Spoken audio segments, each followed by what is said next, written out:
من أين أبدأ في مديء الشافع؟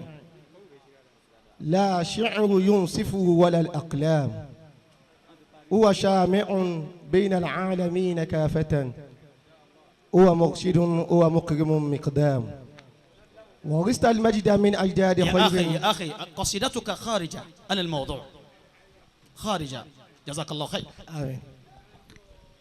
wọ́n lá nàbí nìkan lè lè ṣe mọ́díù fún báyìí a ní tọ́píìkì. sallallahu alayhi wa sallam li'anna hadhihi al-jalsa jalsatun thaqafiyatun adabiyya.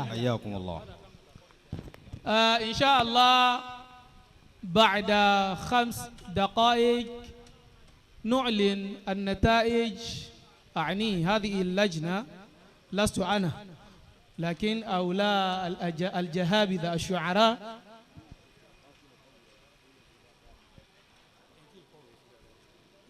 وقبل التحكيم أو إعلان إن شاء الله أمر مر السحاب لأتخذ هذا الفرصة لأن أحيي بعض الحاضرين والحاضرات.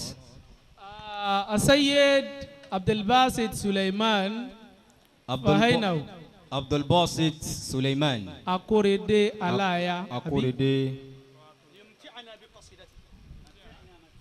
متعنا بقصيدتك قبل الإعلان. النص بعنوان أرض ممجدة، أرض ممجدة عند الأعيين،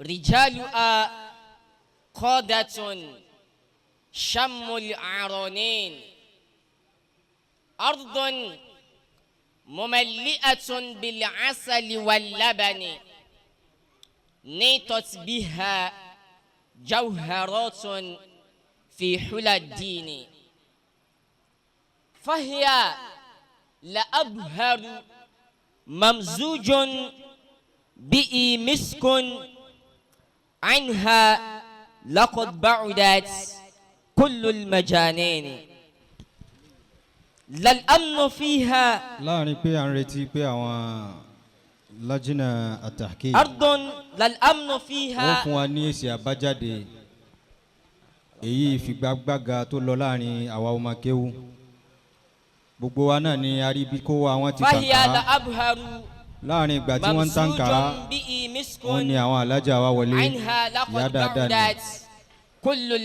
ni àwọn alhaja wa habibatu sa'id ọlọ́run jẹ́ ẹ̀mí ọlọ́run lórí tẹ̀lé tọ́lọ́run bẹ́ẹ̀ náà la ń kí àwọn bàbá wa ìmáàmù ilé ẹgbẹ́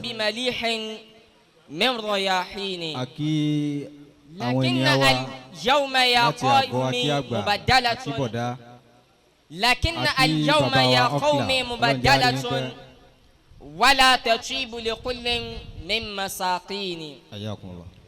حكامها بمياه الظلم قد غسلوا والعدل صار يتيما في السلاطين، لنا الرئاسة لكن أين عزتها إذ ضيعوها وباعوا بالفساتين، جاءوا ذيول الفخر، جاءوا ذيول الصياب الفخر بينهم، شاليتهم رفضوا خلق الميامين، صار خطاف شعار يلبس أمما والقتل يشبه حلا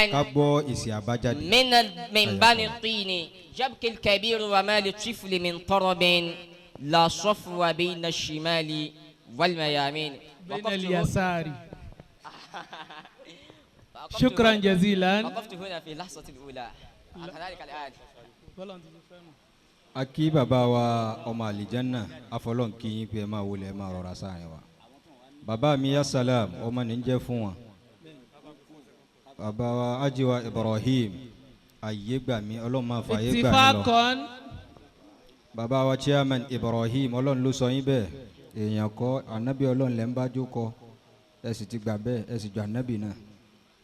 Èmi rí gbogbo ìkàlẹ̀ lákì kò sẹ́ni tá a kì ayakumullah.